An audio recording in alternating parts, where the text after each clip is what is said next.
కేసీఆర్ గారి మార్గదర్శకత్వంలో సమర్థవంతంగా నడిపించిన మాజీ మంత్రివర్యులు సూర్యాపేట శాసనసభ్యులు అన్న అంతకల్ల జగదీశ్వర్ రెడ్డి గారికి రాష్ట్రంలో 400 రోజుల్లో 410 మంది రైతులు ఆత్మహత్య చేసుకుంటే రైతుల స్థితిగతులు చూసి కాంగ్రెస్ పార్టీ మోసాన్ని చూసి పెద్దలు కేసీఆర్ గారు ఒక నిర్ణయం తీసుకొని రాష్ట్ర మాజీ వ్యవసాయ శాఖ మంత్రిగా ఉన్న నిరంజన్ రెడ్డి గారి నేతృత్వంలో రైతు స్థితిగతుల అధ్యయన కమిటీ వేస్తే ఈరోజు ఆ కమిటీ సభ్యులు మొత్తం నిరంజన్ రెడ్డి గారితో సహా అందరూ కూడా వచ్చున్నారు.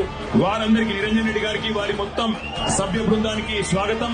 రోజు నల్లగొండ పట్టణంలో అడుగు పెట్టంగానే ముందు మహాత్మా గాంధీ యూనివర్సిటీ దగ్గర పిల్లలందరూ వచ్చినారు. దాదాపు ఒక 300-400 మంది పిల్లలు రోడ్డు మీదకి వచ్చి అన్నా కేసీఆర్ ఉన్నప్పుడు మాకు బ్రహ్మాండంగా ఇక్కడ వసతులు ఉండేది, కానీ ఇవాళ కాంగ్రెస్ ప్రభుత్వం వచ్చిన తర్వాత మాకు గొడ్డు కారంతో అన్నం పెట్టే దుస్థితి వచ్చిందన్నా, మీరు రావాలా అంటే తప్పకుండా 2:30 గంటలకు మీ క్యాంపస్ కు వస్తా అని వారికి చెప్పి అక్కడ కలదప్పిన ఐటీ టవర్ కనబడ్డది.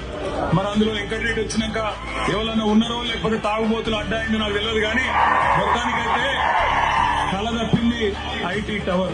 ప్రపంచంలో ఏ శక్తి కూడా ప్రజాశక్తి కంటే గొప్పది కానే కాదు. అది రుజువు చేసిన గడ్డ ఈ పోరాటాల గడ్డ నల్లగొండ అనే మాటలను గుర్తు చేస్తా ఉన్నాం. రోజు కాదు ఇవాళ ఉన్న వాళ్ళు కొత్తగా మేమేదో సామ్రాజ్యానికి అధిపతులైపోయినాం, చక్రవర్తులైపోయినాం, రారాజులైపోయినాం అని విర్రవీగుతున్న వాళ్ళ గురించి కాదు నేను చెప్పేది. ఒకనాడు బండెనుక బండి గట్టి 16 బండ్లు గట్టి ఏ బండ్లు ఓడతావు కొడుకో నైజాము సర్కరోడా అని ఆనాడున్న నియంతను నిలదీసిన గడ్డ నల్లగొండ. అందుకే పోరాటానికి స్ఫూర్తి అయిన నల్లగొండ గడ్డకు వందనం. ఇక్కడికి విచ్చేసిన ప్రతి నల్లగొండ రైతు బిడ్డకు శిరస్సు వంచి పాదాభివందనం. అప్పుడు మనం పైసా జమ చేసి పెట్టిన 7,600 కోట్లు అట్లే ఆగిపోయినాయి. ఎలక్షన్ అయిన తర్వాత పార్లమెంట్ ఎలక్షన్ ముందు సహజంగా కేసీఆర్ గారు ఉన్నప్పుడేమో నాట్లు వేసేటప్పుడు రైతు బంధు పడుతుండే, కానీ రేవంత్ రెడ్డి వచ్చిన తర్వాత ఒకసారి మాత్రమే రైతు బంధు పడుతుంది. ఎప్పుడది నాట్లప్పుడు కాదు, ఓట్లప్పుడు పడుతుంది. పార్లమెంట్ ఎలక్షన్ ముందు ఒకసారి వేసినట్టు చేసిండు, అది కూడా మనం దాచిపెట్టిన పైసలే.